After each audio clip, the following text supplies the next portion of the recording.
Amen? At napatunayan na natin, naranasan nyo na ba na mag-bless kayo ng Lord? Amen. Lahat tayo, kami hindi lang blessing buhay. Si Vivian lahat na ng tao nakakita sa kanya, wala na yan, isang bulate na lang yan. Kasi bloated ang mukha niya, laki. Bloated lahat. Ginupit na yung mga pulsera, sinsing. Sabi na iba, wala na. Bigyan nyo na lang ang dapat dyan. At yan goodbye, na yan. Goodbye Earth. 3 bulate na lang daw ang hindi nakakapirma. Hindi pumirma yung 3 bulate. Pero kung pumirma yung 3 bulate, wala na. Kasi dahil sa faith, maraming nananalangin. At isa pa, nanalangin din ako na hindi ko namang ginagawa dati. Umiyak ako sa Diyos, nagkulong ako sa kwarto, Lord. Hindi ko alam kung paano ako magse-serve sa iyo. Hindi ko alam ang Bible.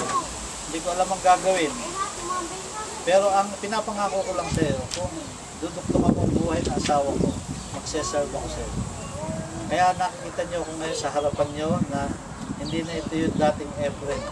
Dating Efren na mayabang, dating Efren na barumbado, na may likas daw na kabaitan ako, pero natatakpan. Laging lumulutang sa akin yun na, baril ako, kahit ano magagawa ko, gano'n.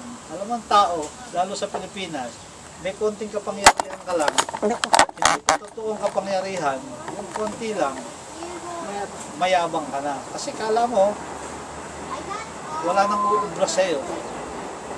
Kaya nga, nagpapasalamat ako sa Diyos na ginawa niya akong katulad ng bata na umiyak sa Kanya. Dahil sa buhay ng asawa ko, umiyak akong katulad ng bata. At yun ang gusto ng Diyos.